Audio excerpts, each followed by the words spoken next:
Greetings family, peace and love to you and yours, and welcome to my channel. This video is about sci-fi author Nnedi Okorafor, who says publishers whitewashed her book cover.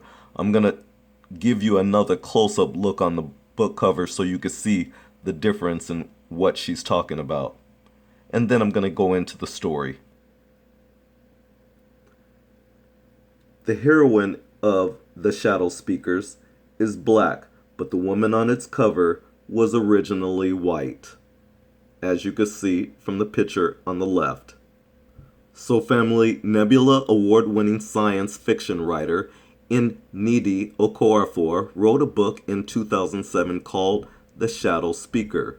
The story followed its protagonist, a Muslim girl named E.G., who the author described as black-skinned, through Niger in 2070. So Okorafor was understandably unhappy when her publisher suggested putting a white woman on the book's cover. Today, the author shared the anecdote as part of a Twitter conversation about whitewashing in fiction. She tweeted the cover suggested by the publisher and the revised cover updated to feature the story's black protagonist per the author's request. Quote, cover on left was the proposed cover. Cover on the right was the finished cover after I threw a shit fit, tampered by my agent, Okorafor wrote on Twitter. Now family, before I go further into this article, I want to just share this with you that Nnedi Okorafor has a PhD. She wrote in this tweet, as a black woman writing a black female main character in a sci-fi novel, seemingly seeing my character whitewashed on the cover felt like erasure. Moving on, she goes on to say, people of color authors who see readers whitewashing our people of color characters consider how we feel about that. The layers of emotion, she continued. We feel erased. Yeah, as a matter of fact, on that point, I would like to further go into, especially when they do films on ancient Egypt, we do feel erased. But anyways, on this same point, it's the same as when Europeans whitewash ancient Egyptian history and they paint the Egyptians white, or they portray them as white in their movies. Yes, we do feel like we're erased.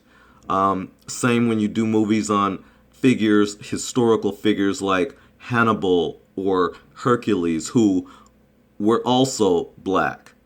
You know, it's the same old story. You guys continuously, and when I say you guys, I mean Europeans, continuously whitewash pretty much everything. You've done that. It's called stealing, though. But you've done that with our history, and you continue to do that. And so this author here, she wasn't going for it. And so she was able to get her original artwork put on the cover of her manuscript.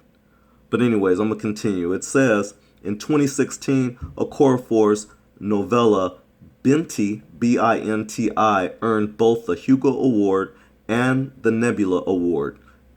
Its cover features a close-up image of its black protagonist. She achieved this in spite of the efforts made by a vocal group called the Sad Puppies, which aimed essentially to make science fiction great again by boycotting Hugo Award categories in which women writers and writers of color had the possibility of winning. So, in essence, yes, this group called the Sad Puppies, and you know, that name is fitting because they probably are a group of sad puppies. They aimed to make science fiction great again, and really, I mean white again for them, by boycotting the Hugo Award categories in which these women writers and also writers of color had the possibility of winning. So they bowed out like little children.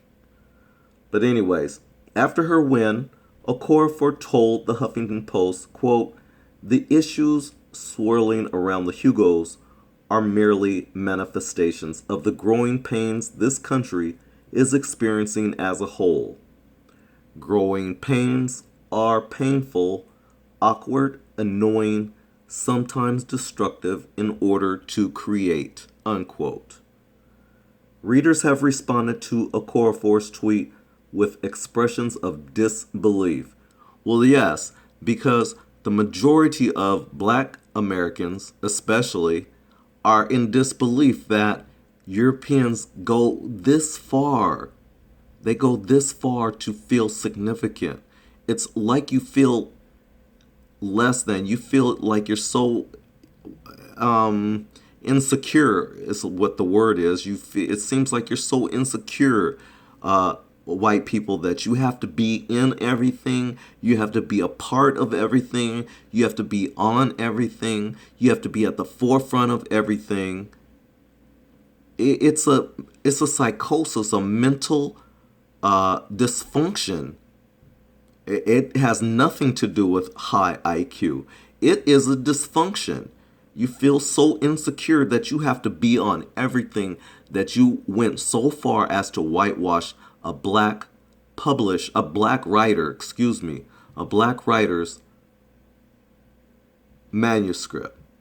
And here she has a PhD, and she's probably thinking, what the hell? Because that's what I would have been. And so, of course, she raised a shit fit, as she pointed out. She threw a shit fit. And so, of course, they had to do the right thing. But anyways, I'm sorry, the author ended her thread with the following statement. "No worries, nothing like that cover issue will happen again. Better publishers, better times. Now, it's up to readers to do their parts." I concur. Anyways, family, I'm going to end this video off here. I just find it despicable that even in sci-fi, there's racism. Peace and love to you and yours. Thanks again for watching. Until the next video, don't forget to love yourself. I'm out.